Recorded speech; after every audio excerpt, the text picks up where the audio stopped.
Ein Licht und meine 2 günstigsten Objektive. Mehr brauchten wir gar nicht für dieses Shooting. Kein Studio, kein unnötiger Schnickschnack. Nur ein klarer Aufbau, natürliche Bewegung und ganz viel Lara. In diesem Video heute zeige ich dir, wie du mit wenig Technik und bewusstem Lichteinsatz Bilder gestalten kannst, die Tiefe haben und das auch auf kleinem Raum. Hallo, mein Name ist Tanja, ich bin Porträtfotografin aus Düsseldorf. Unser Modell heute ist die liebe Lara, die ihr schon aus anderen Videos kennt und auch liebt. Und nun fangen wir an mit dem ersten Setup. Für dieses Shooting haben wir uns entschieden, ein bisschen in die Fashion-Richtung zu gehen, weil das besonders gut zu Lara passt, weil Fashion ihre große Leidenschaft ist, die sie mittlerweile auch beruflich verfolgt. Mode darf ruhig persönlich und etwas improvisiert sein. Deswegen haben wir uns für eine richtig coole Kombination entschieden, die so leicht 80er-Jahre-Touch hatte. Und zwar hat Lara einen Body von mir bekommen, den haben wir mit einer Strumpfhose kombiniert und zusätzlich haben wir einen breiten Taillengürtel von ihr verwendet und Statement-Ohrringe, die diesem Look wirklich diese besondere Note gegeben haben. Simpel, aber effektiv. Und nun machen wir weiter mit dem Lichtaufbau. Das Licht kam über eine 90 cm Octabox vom KF Konzept Overhead leicht gekippt, damit Reflexe in den Augen bleiben. Die Kamera stand auf der Augenhöhe, fast leicht darunter. So wirkt Lara präsent, aber nicht überhöht. Ein silberner Reflektor am Boden brachte zusätzliches Licht in den Schatten zurück.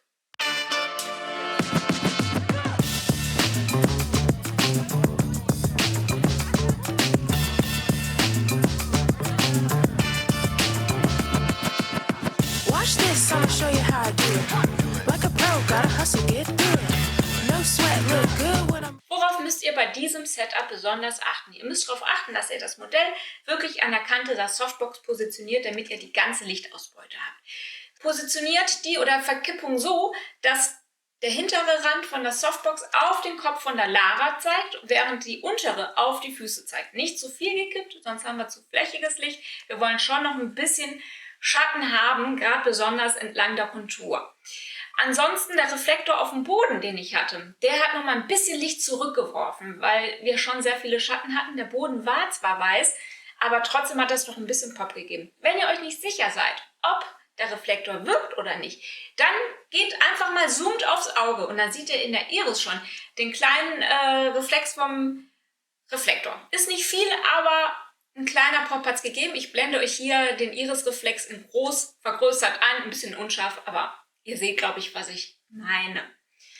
Und jetzt kommt noch ein kleiner Gestaltungstipp. Ich habe ganz bewusst die Blende geschlossen. Warum habe ich das gemacht? Weil ich dieses Shooting Laras starke Seite zeigen wollte. Und ich finde, wenn man Stärke demonstrieren will, Selbstbewusstsein, passt es sehr gut, wenn man die Blende ein bisschen schließt und mehr Schärfe ins Bild bringt. Während, wenn ich Laras weiche Seite, wie bei anderen Shootings zum Beispiel zum Vorschein bringen möchte, dann öffne ich die Blende, damit mehr Weichheit reinkommt. Also ihr könnt wirklich die Blende auch als Gestaltungsmerkmal super nutzen.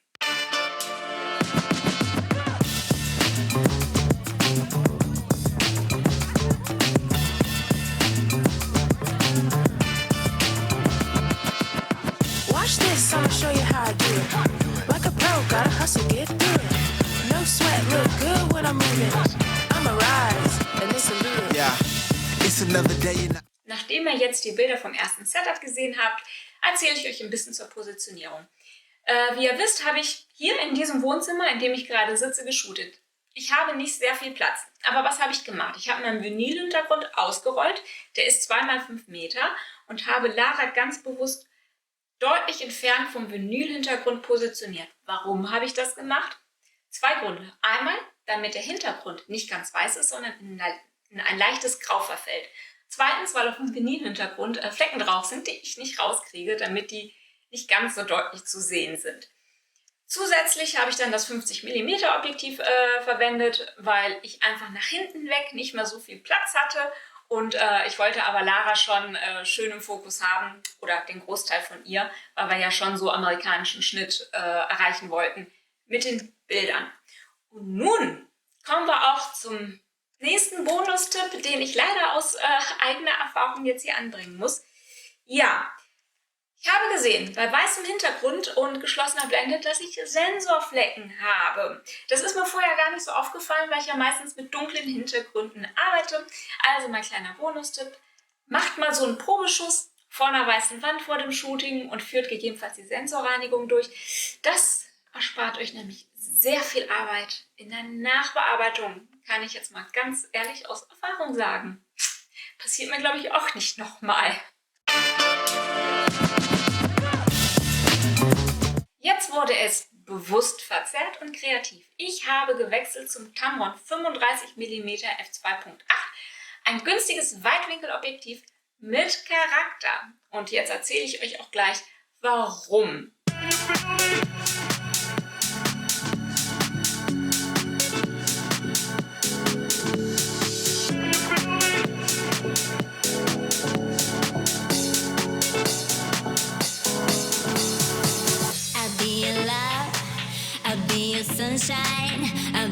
Das Lichtsetup, das blieb gleich, aber ich habe mich ganz bewusst ein bisschen nach unten begeben, um die Perspektive zu wechseln. Lara hat sich nach vorne gebeugt in die Kamera, damit wir die Weitwinkelverzerrung besser kreativ nutzen können. Der Kopf wirkt dadurch viel größer, während der Körper sehr, sehr schmal wirkt. Worauf ihr achten müsst, ist, dass der Kopf aber trotzdem zum Licht gewendet bleiben muss. Wenn der Kopf nämlich nach unten ist, dann fällt natürlich das Licht von hinten auf den Hinterkopf und das Gesicht ist im Schatten. Ich zeige euch hier ein Bild, wie das dann aussieht. Deswegen dem Modell immer die Instruktion geben, dass sie den Kopf trotzdem hochnimmt und zum Licht wendet, damit es schön ausgeleuchtet ist. Grundsätzlich habe ich Lara gesagt, sie soll ruhig ein bisschen edgigere Posen einnehmen, mit vielen Dreiecken, mal so ein bisschen Gesichtsausdruck variieren, damit das alles stimmig ist und zum Look passt.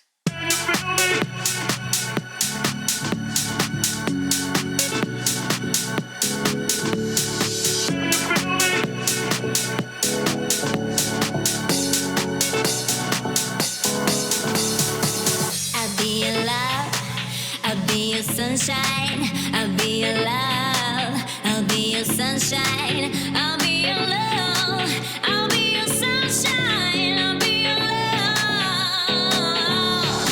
I'll be your love, I'll be your sunshine, you see the sea, I'll see the sunshine, I'll be your love, I'll be your sunshine, shine, shine.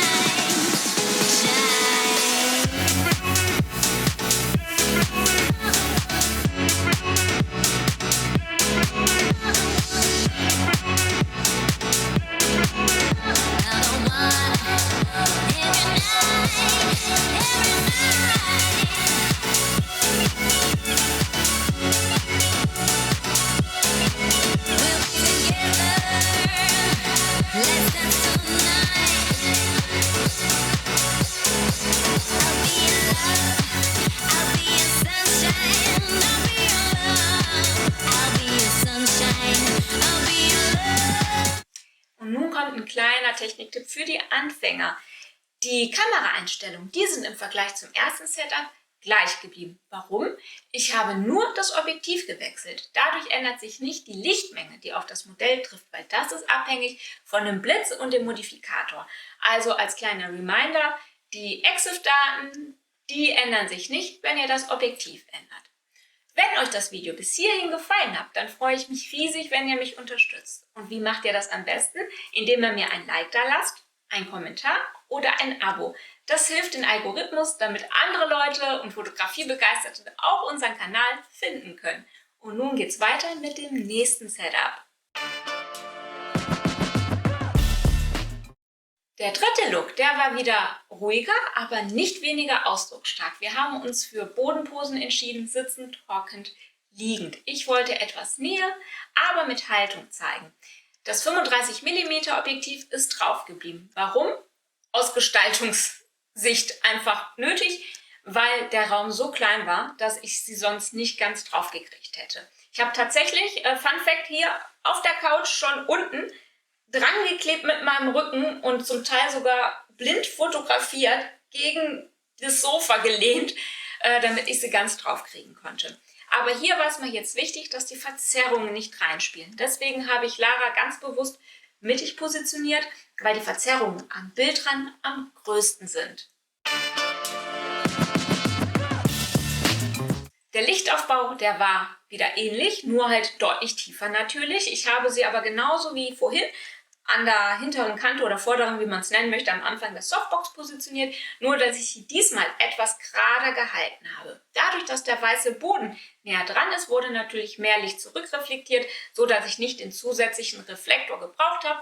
Der wäre tatsächlich sonst auch im Bild gewesen. Worauf man achten muss, ist, dass hier gerade die Lara den Kopf anheben musste. Ich habe es nämlich etwas gerader gehalten, so dass von der hinteren Kante nicht so viel Licht zu ihr kam. Aber das war mir wichtig, weil ich wollte schöne Schatten entlang der Kontur erreichen.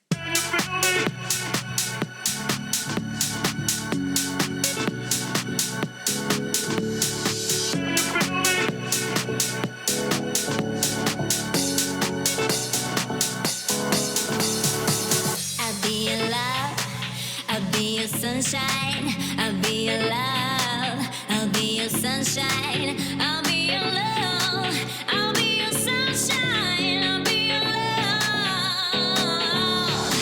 I'll be your love, I'll be your sunshine, you see the sea, I'll see the sunshine, I'll be your love. Wo ihr jetzt die Bilder gesehen habt, gibt es noch ein paar kleine Tipps. Ich habe bei den Liegenposen darauf geachtet, dass ich das Bild da abschneide, wo die Rundung vom Hintern am höchsten ist, damit es einfach am ästhetischsten ist. Worauf ihr auch grundsätzlich bei diesen Shootings achten müsst, ist zum Beispiel, dass beim Gehen im ersten Setup wirklich ein kleiner Schritt nach hinten und die Lichtausbeute ist oder der Lichtabfall ist drastisch geringer, so dass ihr da wirklich dem Modell instruieren müsst, wo sie ungefähr stehen muss, weil bei Bewegung es wirklich zu einem großen Lichtabfall kommt. Auch bei den Posen müsst ihr darauf achten, dass ihr den Kopf, wie gesagt, schön anhebt, damit das Licht wieder in die Augen kommt und nicht unter die Augen. Ich blende euch hier ein Bild ein, wo ihr sehen könnt, dass sehr schnell Augenschatten kommen, weil die Softbox jetzt wieder mehr parallel zum Boden ist. Also immer dem Modell sagen, Kopf anheben zu dem Licht. Natürlich nicht überstrecken, aber so, dass es gut aussieht.